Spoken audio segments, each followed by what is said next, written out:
This is the last year I'll be in my 30s, so I figured it's a perfect time to reflect and share the financial and life lessons I've learned over the past 9 years working in finance, being a mom of 3, finding my way into a beautiful second marriage, walking away from a 6-figure job, and creating a business I love. There were many bumps along the way, so hopefully this video will spark some ideas of what you can do to make the most out of the next 10 years ahead, regardless of your current age.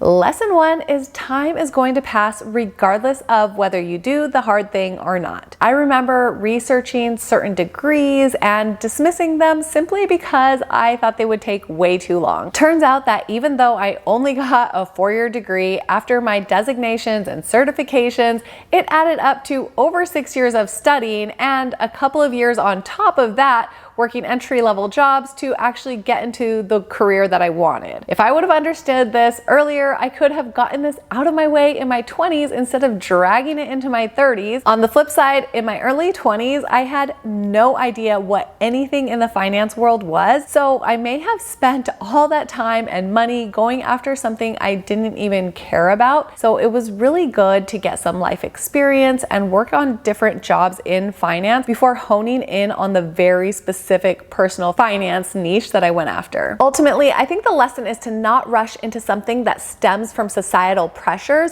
of what you should do, but also don't avoid doing something because it seems like it'll take forever. After that time passes, you don't want to regret not doing the thing that could be done already. Lesson 2 is to have your life on track before you have kids, if you don't have them already. I had my daughter when I was in my 20s, and of course I would not change anything because I absolutely adore her, but it was definitely a struggle. I was in college and I went back to school 2 weeks after having a C-section. I pumped milk in the bathrooms with a squeaky hand pump, and I was just in so much pain on top of being broke and figuring life out. I had to manage my time much more thoughtfully between raising her and establishing myself. If you already have kids, let that be motivation rather than a deterrence to get yourself in the best financial shape possible. We're far more capable of achieving our goals than it feels like in the midst of struggle. Lesson 3 is that the financial sacrifices you make now are temporary and will pay off exponentially in the future. Having a roommate, driving an old car that constantly needs repairs, eating cheap food, and working jobs that don't pay well but give you experience or a foot in the door will all have a multiplier effect for good things ahead if you're saving and increasing your income in the background. If you're managing money well, it has a compounding effect on your time, energy, and relationships. When my husband and I reached the point in our relationship where we knew things were getting serious, we made the decision to move in together. I was insistent that we keep our costs as low as possible so we could save up and build a strong financial foundation together before making the decision to get married and fully merge our lives together. Now we're benefiting exponentially from those early sacrifices because we were actually able to save a good chunk of money.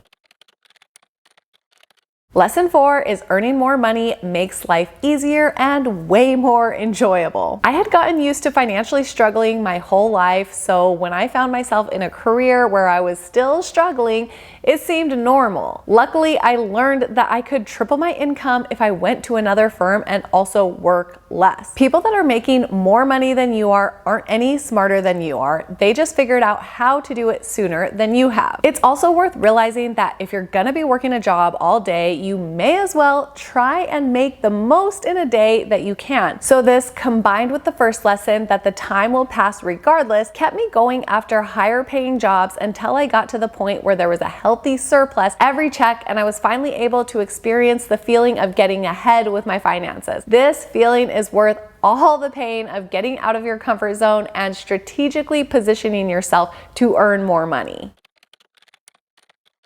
Lesson 5 is to use corporate America as much as it uses you. And I know this sounds bad, but from my experience, there can be a ton of guilt asking for time off, leaving work on time versus staying late, or the absolute worst, you get sick. And things may be different now after the pandemic, but that's how it was for me. It left me feeling stressed and under constant pressure to perform. I eventually learned that the work will always be there, so doing what I could for the day and coming back to it tomorrow is okay. If the workload is too much, it's not your responsibility. Employers often need to hire more people if they want tasks pumped out faster than reasonable. Learning that we don't need to adopt the stress and pressure that others choose to put on themselves helped me find more joy coming back to work every single day. Work is just work. We're humans. We're not machines. Take all of the vacation and all the sick time without feeling guilty, and don't work a minute past when you're paid to. Also, on a more positive note, there are many things I learned while working my 9 to 5 that I now use every day. So even if you're not in your dream job yet, soak in the process and take note of what you like and what you don't like, and you can focus more on the things that you do like in your future job searches or create that dream job for yourself. Lesson 6 is to pay attention to the debt you have and the interest rate you're paying.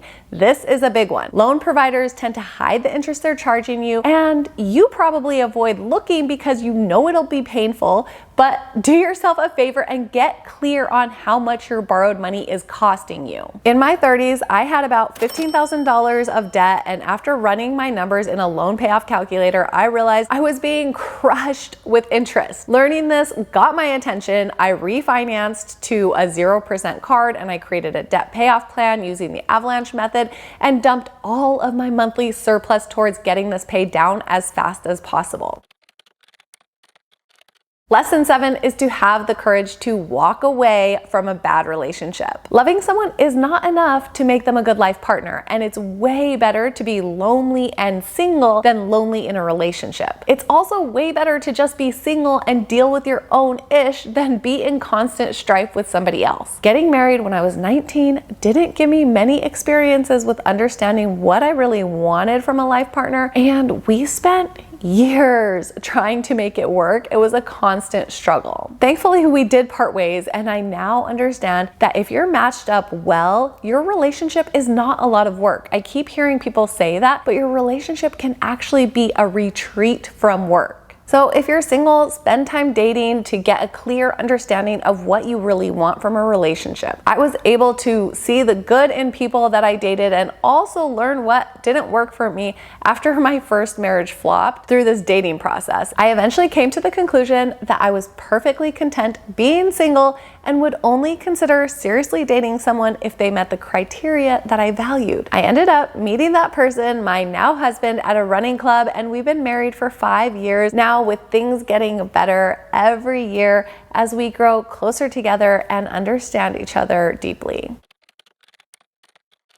Lesson 8 is investing feels like the secret side hustle with your only job being to add money in consistently. It wasn't until my late 20s that I started learning about investing, but I was broke and in debt, so I couldn't do anything with that knowledge until I was around 33. Between 28 and 33, I focused heavily on learning everything I could about investing and went all in as soon as I was able to. Exponential growth can really happen quickly, and the more you're able to get working for you, the sooner you'll feel that reward of the growth. Also, investing isn't just for the stock market. This means buying a home if you have any desire to do so. I put a $6,000 down payment on a $100,000 house, and it got me a $60,000 return when I sold it after 5 years. I know prices are ridiculous right now, but if you're paying rent, you're likely paying more than what a mortgage would be, and home ownership is actually easier than it seems. So at least look into it and don't let fear or overwhelm hold you back like it did me for so long. Another note with investing is that investing in yourself is also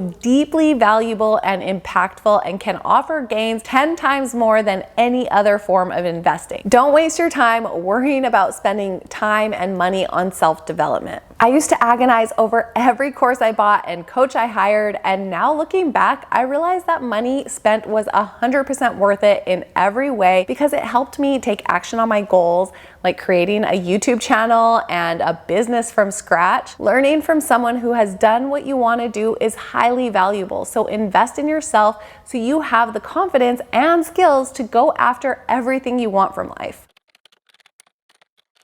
Lesson 9 is to enjoy the journey. If you're like me with your goal setting, there's always more to do and another level you want to reach. And I'm realizing now that everything takes way longer than it seems. So it's crucial for our mental health to enjoy the steps on the path to our ultimate goals. Life is so precious, and the people we have surrounding us deserve our undivided attention and our deep love. So go hug someone and let me know in the comments any lessons you'd add, and let's keep leveling up this crazy life together.